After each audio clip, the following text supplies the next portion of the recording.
Hi, I wanted to do my video response, and I kind of wanted to touch a little bit on all of the videos, and I'm going to try to do that briefly, but I found them also interesting and the topics so interesting, and I really enjoyed our engagement and conversation on Saturday, and so that was really fabulous. I enjoyed that greatly. Class was really good. Um, um, I wanted to first start with Katrin, and we didn't get to see her and speak with her on Saturday in class, and so wanted to respond to her video post on transgendered students.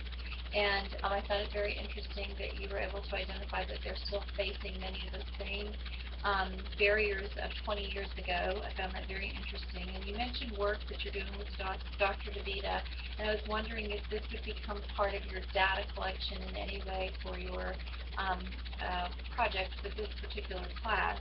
And then you later mentioned the campus climate and recruitment efforts and using interviews to gather data. So again, what existing data would you be using along with the interviews to establish your triangulation, and would that be that work again with Dr. DeVita that you're doing? And how would you identify transgender students in your study?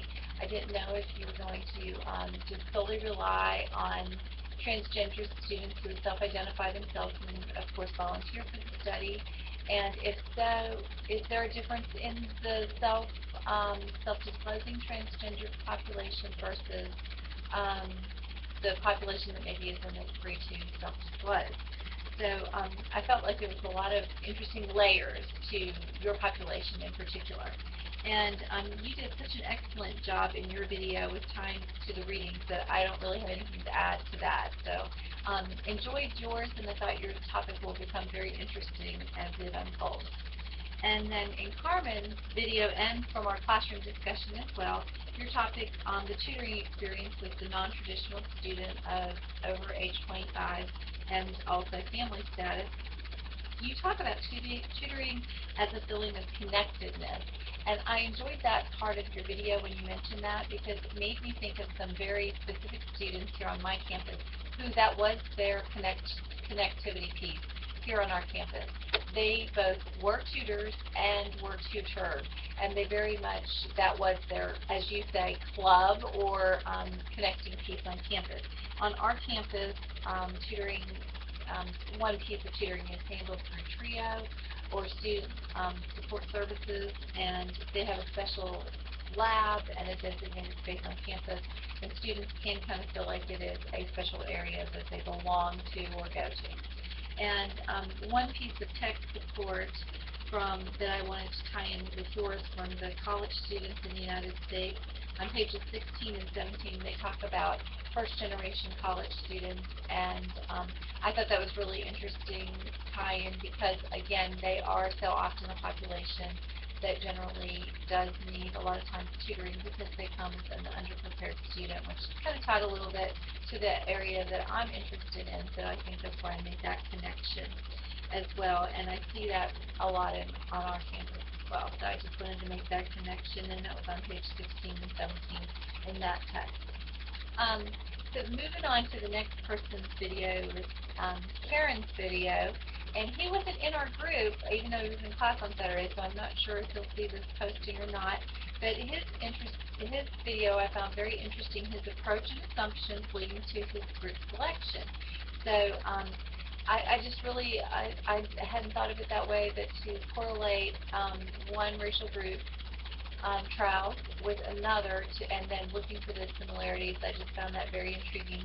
And then the text tie-in, again, the college students in the United States, Chapter 1, Trends in College Enrollment, and looking back at that, when it broke it down to different groups, not that they were specifically at all addressing Hispanic groups of students at all, but in looking at just those headings to that chapter as I was skimming back through some of the material to see if there was a tie into your particular group, it just caused me to think and pause for a moment and think about your population and say, you know, this population has racial and ethnic diversity. Sometimes they're international. Oftentimes they come from low socioeconomic status. Many times they're first generational. And there's that language barrier that oftentimes their English is a second language in addition to all of that. So this is a very complex population that faces a lot of interesting issues when it comes to post-secondary education. So I think this would be a very interesting population to study. And as a former ESL recruiter and instructor, um, of course, it's a topic that I myself am very interested in. So enjoyed hearing your post.